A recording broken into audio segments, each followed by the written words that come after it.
오늘 읽었던 본문은 에베소서 6장 1절부터 3절까지 이 말씀은 어버이 주일 때 가장 많이 설교하는 구절이죠. 그런데 이 말씀이 그냥 이 구절만 딱 띄어서 보면은 안 되고요. 이 말씀은 의도가 있는 말씀이에요. 이 말씀은 앞에 에베소서 말씀을 이렇게 펴보세요. 그 앞에 보면 5장으로부터 계속 연결되는 내용들입니다. 이게. 그래서 성경을 읽을 때는 어떻게 해요? 우리가 생명의 산 공부할 때 성경은 그냥 한 구절만 딱 띄어가지고 보면 안 된다 그랬죠. 문맥을 통해서 봐야 됩니다. 그래서 에베소 5장 1절에 보면 우리 5장 1절 말씀 같이 한번 읽겠습니다. 시작. 그러므로 여러분은 사랑을 받는 자녀답게 하나님을 본받는 사람이 되십시오. 아멘. 하나님의 자녀로서 하나님을 본받는 올바른 삶의 모습을 알려주고 있는 거예요, 이게. 그러면서 그 뒤에 15절에 보니까 그러므로 여러분은 어떻게 살아가야 할지를 살피십시오. 지혜롭지 못한 사람처럼 살지 말고 지혜로운 사람답게 살아야 합니다. 그리고 그 뒤에 뭐라고 돼 있어요? 16절에 세월을 아끼십시오. 때가 악합니다. 이렇게 돼 있죠. 다시 말하면은 때가 악한 말세를 우리가 살아가고 있다는 거예요. 말세를 살아가는 하나님의 자녀들에게 하나님을 본받는 지혜로운 올바른 삶의 모습을 살아가야 된다라고 알려주고 있는 거예요. 그 올바른 삶의 모습이 무엇이냐? 이렇게 살아라라고 그 뒤에 나타나 있는 거예요. 그러면서 뭘 말씀하세요? 성령 충만을 받아라라고 18절에 권면하고 있고, 그리고 21절부터 33절에는 남편과 아내의 관계에서 회복되어야 할 것에 대해서 말씀해주고 있어요. 그리고 오늘 본문이 있는 6장에 오면서 이제는 부모와 자녀 간의 관계에서, 그리고 종과 주인의 관계에서 회복되고 지켜져야 할 하나님 나라의 가치에 대해서 알려주고 있는 거예요. 그래서 여러분, 부모와 자녀의 관계에서 자녀가 부모에게 순종하고 공경하는 것은 말세를 살아가는 하나님의 자녀로서 마땅히 회복되어야 할 하나님 나라의 가치라고 말씀하고 있는 거예요. 여러분, 왜 이것이 회복되어야 합니까? 왜 부모의 권위가 회복되어야 합니까? 말세에는요, 부모에게 순종하고 공경하는 일들이 사라지게 되기 때문에 그렇습니다. 우리 한번 찾아볼까요? 디모데후서 3장 말씀을 한번 찾아보세요. 디모데후서 3장 1절 2절 말씀에 보면은 말세에 일어나는 일들이 열거되어 있습니다. 우리 디모데후서 3장 1절 2절 말씀 같이 한번 읽겠습니다. 그대는 이것을 알아두십시오. 말세에 어려운 때가 올 것입니다. 사람들은 자기를 사랑하며 돈을 사랑하며 뽐내며 교만하며 하나님을 모독하며 부모에게 순종하지 아니하며 감사할 줄 모르며 불경스러우며. 지금 뭐예요? 여러분은 알아두라고 말씀하죠. 말세에 어려울 때가 올 것이라고. 말세에 무슨 일이 일어납니까? 쭉 이야기하면서 거기에 뭐가 나와요? 부모에게 순종하지 아니하며. 여러분, 말세의 특징이라는 거예요. 로마서 1장, 여러분 펴보세요. 로마서 1장 28절부터 30절에 보면 이렇게 기록되어 있습니다. 똑같이 말세에 일어나는 일들입니다. 제가 읽어드릴게요. 사람들이 하나님을 인정하기를 싫어하므로 하나님께서는 사람들을 타락한 마음자리에 내버려 두셔서 해서는 안 될 일을 하도록 놓아두셨습니다. 사람들은 온갖 불의와 악행과 탐욕과 악의로 가득 차 있으며 시기와 살이와 분쟁과 사기와 적의로 가득 차 있으며 수군거리는 자요, 중상하는 자요, 하나님을 미워하는 자요, 불손한 자요, 오만한 자요, 자랑하는 자요, 악을 꾸미는 모략꾼이요, 부모를 거역하는 자요. 여러분, 결국 부모에게 순종하지 않고 부모를 거역하는 것은 말세의 특징으로 하나님과의 관계가 깨진 그런 자에게서 나타나는 현상이라고 성경에서는 알려주고 있는 거예요. 여러분, 오늘 본문에는 에베소서 6장 1절에 뭐라고 되어 있습니까? 부모에게 순종하라는 말이 나옵니다. 그리고 2절에는 부모를 공경하라고 합니다. 여러분, 순종과 공경은요, 조금 차이가 있습니다. 다르죠? 두 가지의 차이가 뭐냐면, 일단 원어가 다른 단어를 쓰죠. 순종하라는 단어는 헬라어로 히파쿠오라는 단어입니다. 이것은 외적인 태도, 그 부모의 어떤 말에 따라서 움직이는 행동을 얘기합니다. 그 다음에 그 2절에 나오는 공경하라는 단어는 히마우라는 단어인데 이것은 가치를 인정하다라는 뜻이에요. 가치를 인정하라는 거예요. 무슨 가치? 부모라고 하는 그 권위의 가치를 인정하라는 거예요. 이거는 중점이 외적으로 나타나는 것보다 내적인 면을 강조하는 거예요. 부모의 가치를 인정하는 내적인 생각과 가치관을 이야기하는 거예요. 여러분, 이 두 가지는 사실 서로 밀접하게 연결되어 있습니다. 순종하는 것과 공경하는 것은 동시에 함께 이루어져야 하는 것이죠. 내적으로 공경하는 마음, 부모의 권위를 인정하는 마음이 있어야지 겉으로 그 부모의 말에 기꺼이 순종하게 된다는 거예요. 기꺼이 따르게 된다는 거예요. 여러분, 내적인 생각과 외적인 행동이 서로 다르면 어떤 일이 일어나죠? 내가 생각하는 것은 다른데 겉으로 드러나는 행하는 행동은 다르게 행동해요. 여러분, 이런 일이 일어나면 우리 안에 쌓이는 게 있어요. 쉬운 말로 하면 스트레스입니다. 내 안에서는 갈등이 일어나고 내 안에서는 그걸 인정하지 못하는데 앞에서는 해야 돼요. 그러면 이게 스트레스예요. 이것이 심해지면 어떻게 돼요? 우울증이 생깁니다. 그러면서 잠을 못 자게 되고 더 심해지면 정신분열증이 일어나죠. 미치는 거죠. 한국에서 제가 직장 생활할 때 매일 퇴근하면은 갔던 곳이 있어요. 좋은 곳은 아니에요. 그냥 술집이에요. 동기들끼리 이렇게 모여서 술집에 가서 술 먹으면서 맨날 했던 게 뭐냐면 상사에 대해서 뒷담화를 하는 거예요. 그것도 욕을 섞고 가면서 별명 부르면서 험담을 하는 것이었습니다. 여러분, 그 내용이 뭔지 아세요? 상사가 일을 시킬 때 예 알겠습니다 하고 행동을 하지만 그렇게 순종하지만 마음은 싫은 거예요. 저 사람이 윗사람만 아니었으면 내가 참 가만 안 있을 텐데 이런 마음이 있는 거예요. 그때는 제가 예수님을 안 믿었을 때이기 때문에 그것이 잘못된 것이라는 생각을 조금도 하지 않았습니다. 당연한 것이라고 생각했습니다. 직장 생활할 때는 당연히 그렇게 해야 되는 것이고 그렇게 함으로써 스트레스를 풀어야지 직장 생활을 잘할 수 있다 이렇게 생각을 했어요. 혹시 여기도 그렇게 교회 생활도 그렇게 하시는 거 아닌가요? 나중에 제가 예수님 믿고 나서 그런 것이 얼마나 나쁜 일인가를 알게 되었습니다. 마태복음 21장에 보면 우리 마태복음 21장 한번 펴보실까요? 예수님께서 두 아들의 비유를 말씀하십니다. 28절부터 32절에 그 예수님의 비유가 나오죠. 아버지가 아들이 둘이 있는데 그 아들들에게 포도원에 가서 일하라고 할 때 두 아들의 반응이 다릅니다. 맏아들은 싫습니다 라고 말했다가 나중에 뉘우치고 가서 일을 합니다. 반면에 둘째 아들은 가서 일해라 했더니 예 알겠습니다 하고 말하고는 그리고는 가지 않았습니다. 예수님께서 물으십니다. 이 두 아들 가운데 누가 아버지의 뜻을 행하였느냐? 여러분, 지금 누구에게 물어보는 거죠? 거기 앞에 23절에 보면 예수님께 왔던 사람들이 있어요. 이 사람들한테 물어보는 거예요.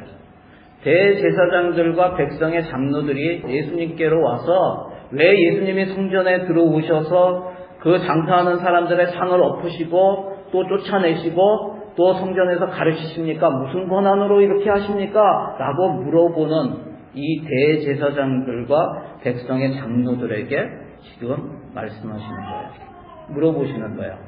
누가 아버지의 뜻을 행하였습니까? 그랬더니 뭐라고 대답해요? 싫습니다 라고 처음에 대답하였지만 나중에 뉘우치고 가서 일하였던 맏아들이라고 답변을 합니다. 그 다음에 예수님께서 그들에게 뭐라고 하시는지 여러분 한번 보세요. 31절 후반부에 보면 예수님께서 말씀하신 것이 나오죠. 한번 같이 한번 읽겠습니다. 자, 시작. 내가 진정으로 너희에게 말한다. 세리와 청녀들이 오히려 너희보다 먼저 하나님의 나라에 들어간다. 요한이 너희에게 와서 옳은 길을 보여주었으나 너희는 그를 믿지 않았다. 그러나 세리와 청녀들은 믿었다. 너희는 그것을 보고도 끝내 뉘우치지 않았으며 그를 믿지 않았다. 아멘. 예수님께서 지금 두 아들의 비유를 한 다음에 왜 갑자기 이런 말씀을 하셨을까요? 여러분, 겉으로 드러난 행위보다 더 근본적인 죄에 대해서 말씀하시는 거죠. 하나님의 권위를 인정하지 않는 거예요. 지금 예수님께서 하나님의 권위, 하나님께서 보내주셔서 하나님의 권위를 가지고 하시는데 그것을 인정하지 않는 거예요. 여러분, 죄가 무엇입니까? 거짓말하고 도둑질하고 사기치고 때로는 살인하고 미워하고 이것이 죄입니까? 아닙니까? 죄죠. 죄 맞습니다. 그런데 여러분, 이것은 근본적인 죄가 아니라 실은 근본적인 죄 때문에 일어나는 죄의 결과들이라는 거예요. 지금 예수님께서 뭘 말씀하시냐면 근본적인 죄가 무엇인지에 대해서 말씀하시는 거예요. 하나님의 권위를 인정하지 않는 것이 죄라는 거예요. 하나님의 권위를 인정하지 않기 때문에 내가 하나님이 되겠다는 것, 이것이 근본적인 죄입니다. 다른 모든 죄들은요, 내가 하나님이 돼서 일어나는 일들이에요. 그 결과예요. 여러분, 하나님께서 부여하신 권위를 인정하지 않는 것이 죄입니다. 두 아들의 비유에서 우리는 늘 생각하게 되죠. 저는 이 비유를 읽으면서 아쉬운 부분이 있어요. 여러분도 그거 생각할 거예요. 맏아들 지금 처음에 싫습니다 했다가 뉘우치고 간 아들에 대해서 생각해봐요. 좀 아쉽죠? 여러분, 정말 아버지가 기뻐하는 아들의 모습은 무엇이었을까요? 처음에 싫습니다가 아니라 예, 알겠습니다. 기쁜 마음으로 예, 알겠습니다 하고 그 말에 순종해서 가서 일하는 그 아들을 아버지가 더 기뻐했겠죠. 여러분, 순종도요, 종류가 있어요. 마지못해 하는 순종이 있고요, 기쁘게 즐겨서 하는 순종이 있어요. 여러분, 즐거운 마음으로 기쁘게 순종하시기 바랍니다. 그런데 점점 가면서 이렇게 즐거운 마음으로 기쁘게 순종하는 이러한 모습들이 사라지고 있다는 거예요. 여러분, 요즘 시대를 어떤 시대라 그래요? 포스트 모더니즘 시대라고 얘기하죠. 포스트 모더니즘 시대의 특징이 뭡니까? 권위를 더 이상 인정하지 않는 거예요. 절대적인 권위는 없다라고 하는 거예요. 또 절대적인 진리도 없습니다. 여러분, 절대적인 진리가 있습니까? 없습니까? 있죠. 근데 오늘날의 시대는 절대적인 진리는 없다고 얘기하는 포스트 모더니즘 시대예요. 무슨 얘기냐면 내가 이해할 수 있고 내가 인정할 수 있으면 진리예요. 나한테 맞으면 진리예요. 내가 인정할 수 없고 나와 맞지 않으면 진리가 아니에요. 이게 상대적인 진리예요. 이게 포스트 모더니즘의 특징입니다. 내가 받아들이면 그것은 나에게 진리가 되고 받아들이지 않으면 그것은 진리가 아닌 것이 되는 거예요. 그렇기 때문에 내가 인정하는 권위만이 권위예요. 내가 인정하지 않는 권위는 더 이상 권위가 아닌 거예요. 이런 시대를 살아가는 사람들에게 특히 이런 영향을 가장 많이 받는 젊은이들에게 있어서 받아들이기 힘든 성경 구절이 있어요. 저도 예수님 믿고 이 구절 보면서 정말 받아들이기 힘들더라고요. 뭐냐면 로마서 13장입니다. 로마서 13장 1절 2절 말씀입니다. 한번 펴보세요. 우리가 잘 아는 말씀이죠. 우리 같이 한번 읽겠습니다. 로마서 13장 1절 2절 말씀 같이 읽겠습니다.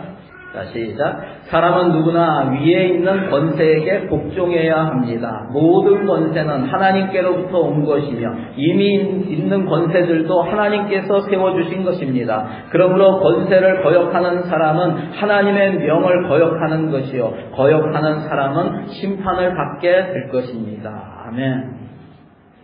저는 대학교 다닐 때 데모를 많이 했어요. 그때는 군사 독재 시대였어요. 그런 사람들이 이런 거를 읽으면은요, 아니 그러면 군사 독재도 인정을 해야 됩니까? 이렇게 되는 거예요. 이번에 한국에서 대통령 선거 새로 해서 문재인 대통령이 대통령이 됐습니다. 당선이 됐습니다. 그 전에 나라가 둘로 나눠졌죠. 보수와 진보로. 그러면 이제 어떻게 해야 돼요? 계속 싸우죠 또. 인정 못한다는 거예요. 여러분, 이거는 성경적인 가르침이 아니에요. 내가 지지를 했건 지지를 안 했건 권위가 보여졌으면 거기에 대해 그 권위를 인정하는 거예요. 이게 성경적인 가르침입니다. 근데 우리나라는 이게 잘 안 되는 것 같아요. 여러분, 점점 갈수록 요즘은 더하면 더해지 덜하지는 않는 것 같아요. 내가 인정하지 않으면 진리로 받아들여지지가 않습니다. 특별히 여기 청년들도 있으니까 청년뿐만이 아닙니다. 어른들도 마찬가지입니다. 지금 가정이 많이 깨지죠. 왜요? 성적인 혼란 때문에 그래요. 성적인 문제들은 더 심각하죠. 요즘 시티에 가면은 남녀 학생들 동거하는 게 그렇게 많대요. 제가 뉴질랜드 와서 많이 놀란 것이 있습니다.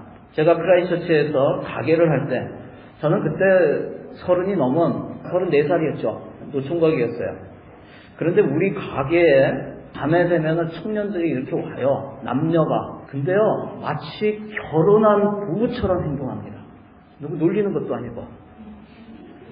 근데 정말 부부처럼 행동해요. 근데 내가 물어보면은요, 얘네들이 20대 초반입니다. 근데 같이 삽니다. 얼마나 많은지 몰라요. 저는 요즘 청년들에게 이런 말이 받아들여질까 하는 그런 의심도 있어요. 혼전 순결시키라고 하면 어떤 반응을 할까? 난 궁금해요. 아마 많은 사람들이 구닥다리라고 생각할 거예요. 저 옛날 사람이라고 생각할 거예요. 지금이 조선시대냐고 비웃을지도 몰라요. 누가 요즘에 혼전 순결을 지키냐는 거죠. 그런 사람이 어디 있냐. 심지어는 교회에서 믿음이 좋다고 소문난 청년들도 이제는 세상이 바뀌었기 때문에 이제는 그것도 바뀌어야 된다고 생각합니다. 남들 다 아는데. 여러분, 세상은 바뀝니다. 끊임없이 잘 아픕니다. 그런데 하나님의 말씀은 1.1획도 변함이 없이 지켜져야 하는 진리의 말씀입니다. 예전에 제가 웰링턴에서 기도 모임을 할 때 그곳에 한 섬나라 자매가 왔어요. 저는 이렇게 등치가 커요.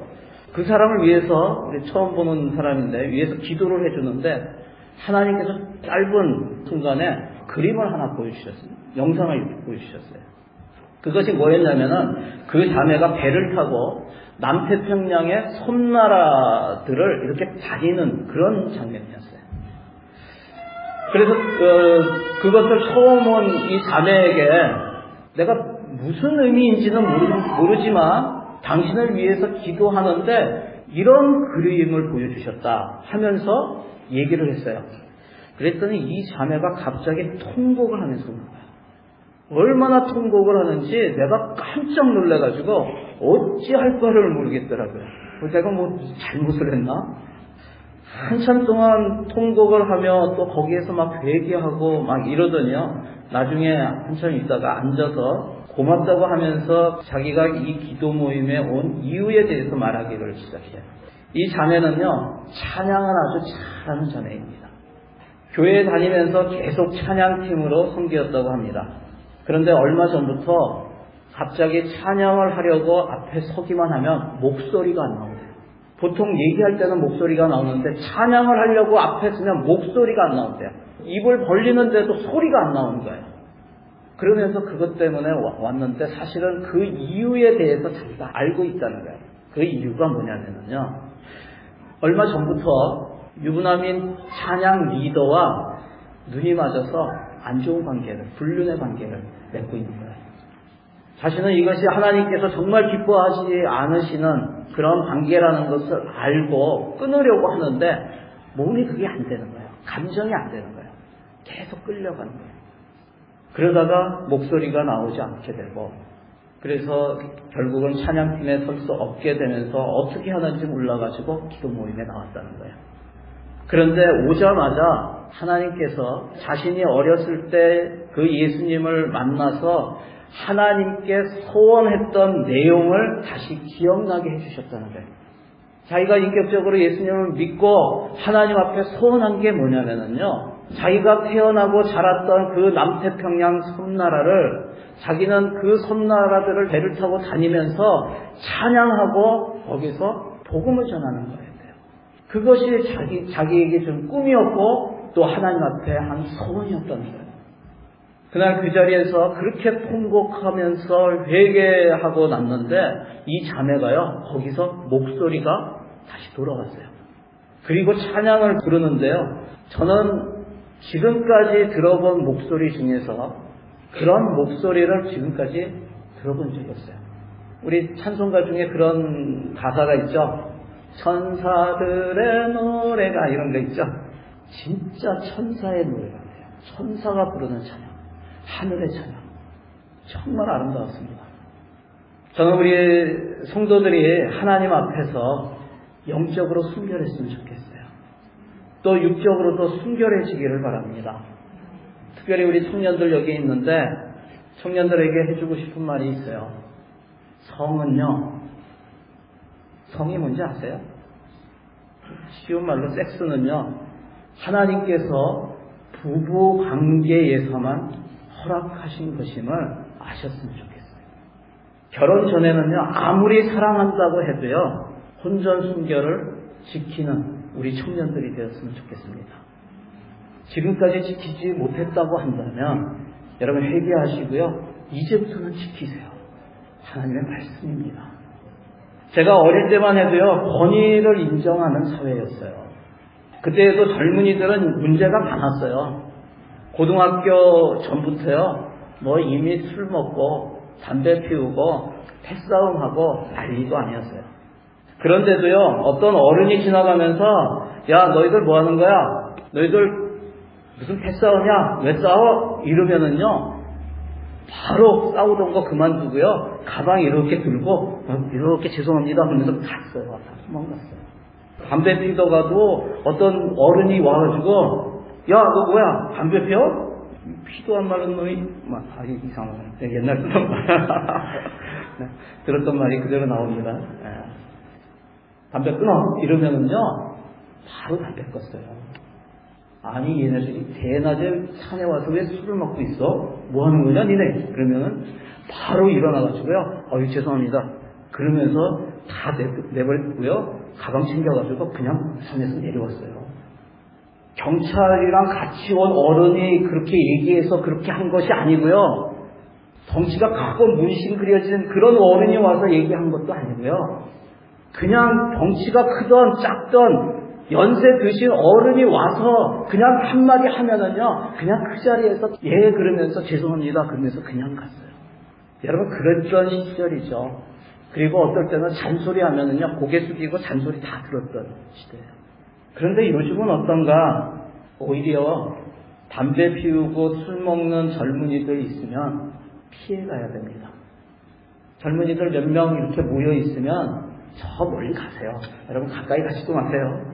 안 통해요. 좀 괜히 한마디 했다가요, 얻어맞습니다. 괜히 예배 드리러 왔는데 막 이렇게 딱 해가지고 집에서 부부싸움 했어요? 그것도 아니고 길 가다가 괜히 그러지 마시고요, 그냥 피해가세요. 여러분, 작년에는 한국에서 길 가던 노인을 아무 얘기도 안 했어요. 그냥 길 가던 노인은 어떤 청년이 와가지고 막 때렸죠. CCTV에 다 해가지고 뉴스에 나온 적이 있어요. 나중에 경찰이 잡아서 물어봤더니 왜 그랬냐 그랬더니 그냥 기분 나빠서. 여러분, 한국만이 아닙니다. 이건 뉴질랜드도 마찬가지예요. 예전에 여기 노스코트에 컬리지 로드가 있습니다. 그쪽에 젊은이들이 이렇게 길 가는 어른인데 노인은 아니에요. 50대였으니까. 노인에게 와가지고는 라이터 좀 달라고, 불 좀 달라고. 그런데 자기는 불 없다고, 라이터 없다고 했더니 라이터 없다고 때렸죠. 폭행을 해가지고 병원에 입원했잖아요. 나중에 그 아이들 잡아가지고 이렇게 보니까 모두 10대입니다.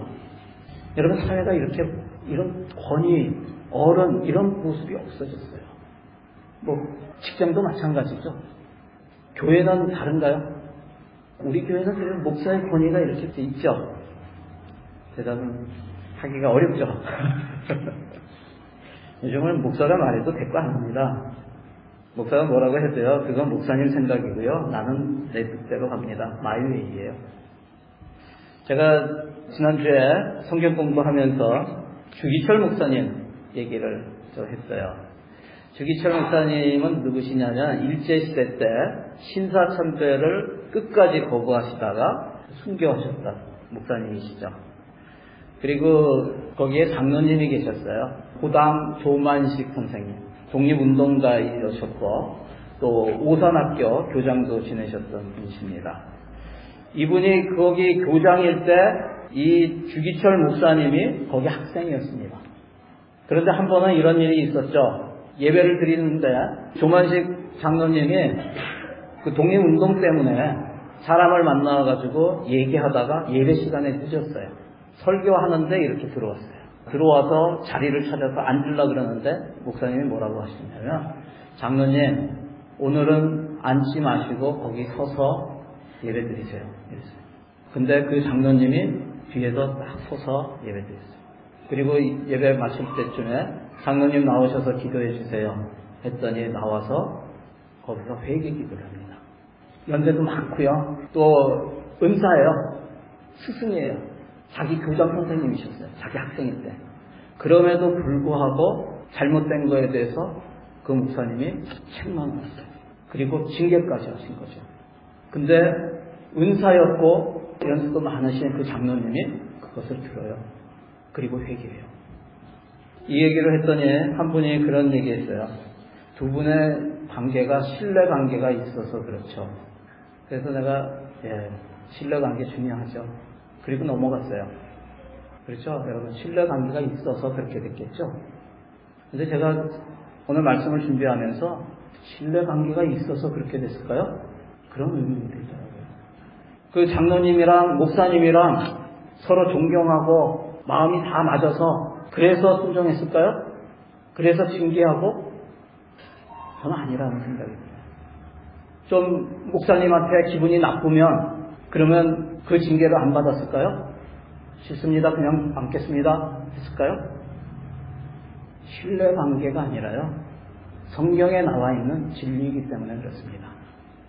하나님을 두려워하는, 하나님께서 주신 권위를 두려워하는, 그것을 인정하는 그런 마음이 있기 때문에 그렇죠. 왜 요즘 교회가 어려워집니까? 권위를 인정하지 않아서 그래요. 선생님의 권위를 인정하지 않아요. 선생님을 막대기로 막 때리는 장면이 나오잖아요. 우리 교회에서도 마찬가지예요. 목장에서 목자의 권위를 인정하십니까? 좀 인정했으면 좋겠어요. 여러분, 목자가 잘하고 못하고가 아니라 하나님께서 세워주셨으면 세워주신 그 권위를 인정하는 거예요. 교회의 장로님들, 안수집사님들, 권사님들, 그분들이 얼마나 잘하고 열심히 해서 그래서 존경하고 그래서 순종합니까? 아닙니다. 하나님이 세워주신 권위이기 때문에 인정하고 순종해야 되는 거예요. 저는 우리 교회가 그렇게 됐으면 좋겠어요. 신뢰관계, 여러분, 사단이 그것을 이용합니다. 서로 신뢰관계가 없으니까 내가 저 사람은 내 마음에 들지 않으니까 안 들면 뭐예요? 불순종해도 된다는 거예요. 천만에요. 여러분, 그런 거 아닙니다. 여러분, 이런 일들이 왜 일어납니까? 말세이기 때문에 그렇습니다. 말세의 특징입니다. 세상은 그렇게 성경에 기록된 대로 말세에 일어날 일들이 일어나지만 교회는 반대로 가야 됩니다. 세상의 풍조를 거슬려서 가야 됩니다. 믿는 사람들은 세상 사람들이 다 하는 대로 따라하면 안 됩니다. 따라가면 안 됩니다. 권위를 인정하지 않는 포스트 모더니즘 시대에 살지만 우리는 여전히 하나님의 말씀에 순종하며 권위를 인정하며 살아야 합니다. 여러분, 하나님께서 천지를 창조하신 후에 이 땅에 하나님 나라를 이루시기 위해서 세우신 두 개의 공동체가 있습니다. 뭐죠? 하나는 가정이고 또 하나는 교회입니다. 마지막 때에 사탄이 넘어뜨리려고, 무너뜨리려고 가장 먼저 공격하는 타겟이 어디냐면 바로 가정입니다. 가정이 무너지면 자연스럽게 교회가 무너지기 때문에 그렇습니다. 그래서 점점 갈수록 이혼이 많아지는 거죠. 불륜이 많아지고 동거가 일어나고 혼외 출산이 일어나고 또 인권을 들먹이면서 동성애에 대해서 합법화하고 동성애 결혼을 하고 아이들과 결혼하고 이런 것까지 일어나고 있다. 여러분 이게 뭡니까? 결국 하나님께서 만드신 결혼의 의미를 흔드는 거예요. 그리고 가정의 권위를 자꾸 무너뜨리고 있는 거예요. 아버지를 이겼어요. 자랑하고 있어요. 여러분 그거는 수치입니다. 수치. 여러분 이럴 때일수록 믿는 가정에서는 부모의 권위를 회복해야 합니다. 이곳에 있는 자녀된 이 여러분, 여러분의 부모님께 순종하십시오. 또 부모를 공경하십시오. 우리 1절 한번 보세요. 우리 1절 말씀 거기 뭐라고 되어 있습니까? 어떻게 부모님께 순종하라고 합니까? 예, 주 안에서. 그런데 제가 방금 어떻게라고 물었는데 사실은 어떻게가 아니라 왜라고 물어야 하는 게 맞아요. 왜 그러냐면요. 여기에서 주 안에서라는 말은요. 그 의미가 뭐냐면 주를 위해서라는 뜻입니다. 부모에게 순종하는 것은 가정을 세우신 하나님의 뜻에 순종하는 것입니다. 그래서 부모에게 순종하는 것은 주님을 위해서, 주님의 창조 질서를 회복하기 위해서 그렇게 하라는 것입니다. 우리 마지막으로 우리 잠언서 한번 읽어보겠습니다. 잠언서 23장 22절 말씀입니다. 같이 읽겠습니다. 자, 시작. 너를 낳아준 아버지에게 순종하고 늙은 어머니를 업신여기지 말아라. 아멘. 여러분 이 구절이 뭐예요? 너를 낳아준 아버지에게 순종하라고 합니다. 여러분 무슨 말입니까? 무슨 뜻입니까? 실제로 나를 낳아준 분은 누구예요? 어머니죠. 아버지가 한 것이 뭡니까? 아버지는 씨만 줬습니다. 그런데 그 씨 하나만을 가지고도요, 아버지에게 순종할 만한 충분한 이유가 된다는 것입니다. 이 땅에 태어나게 된 것 하나만으로도 아버지에게 순종해야 한다는 것을 얘기하고 있어요. 또 뭐라고 되어 있습니까? 늙은 어머니를 업신여기지 말라고 합니다. 여러분 젊었을 때는 그 엄마가요, 여러분들을 먹여주고 입혀주고 닦아주고 씻어주고 은혜를 다 베풀었어요. 그런데 지금은 늙어서 그런 아무런 도움을 줄 수 있는 어머니가 아닙니다.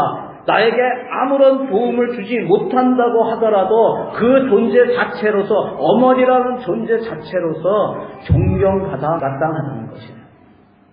미국에서 오래전에 있었던 일입니다. 미국의 동부에 살던 한 아버지가 아내와 4명의 자녀를 두고 돈을 벌어오겠다고 서부로 떠났습니다.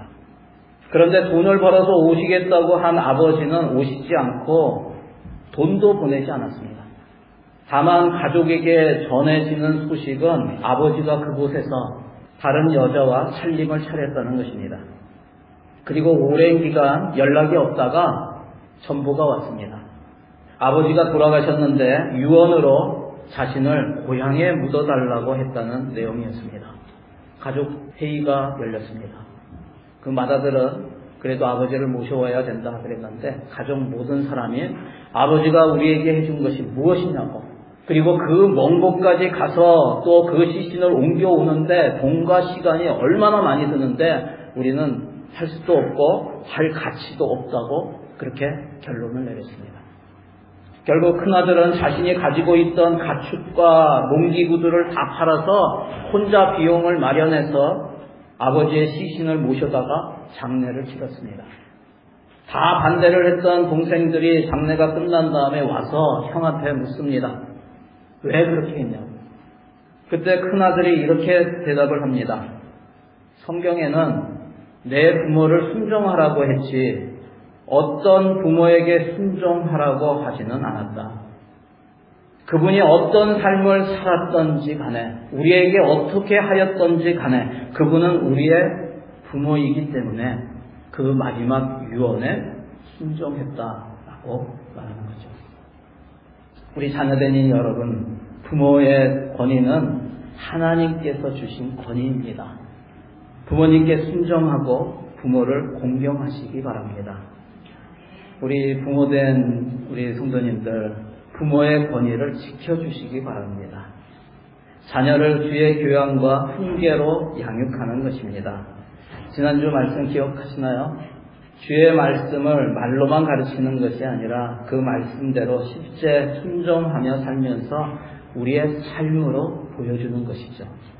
하나님께서 주신 권위를 인정하지 않고 각자 자기의 소견대로 행하는 말세의 그런 세상을 우리가 살아가지만 주님 오실 때까지 주 안에서 허락하신 부모님께 순종하고 또 부모를 공경함으로 하나님께서 만드신 창조 질서를 회복하는 늘품교회의 모든 성도들이 다 되시기를 주의 이름으로 간절히 축원합니다.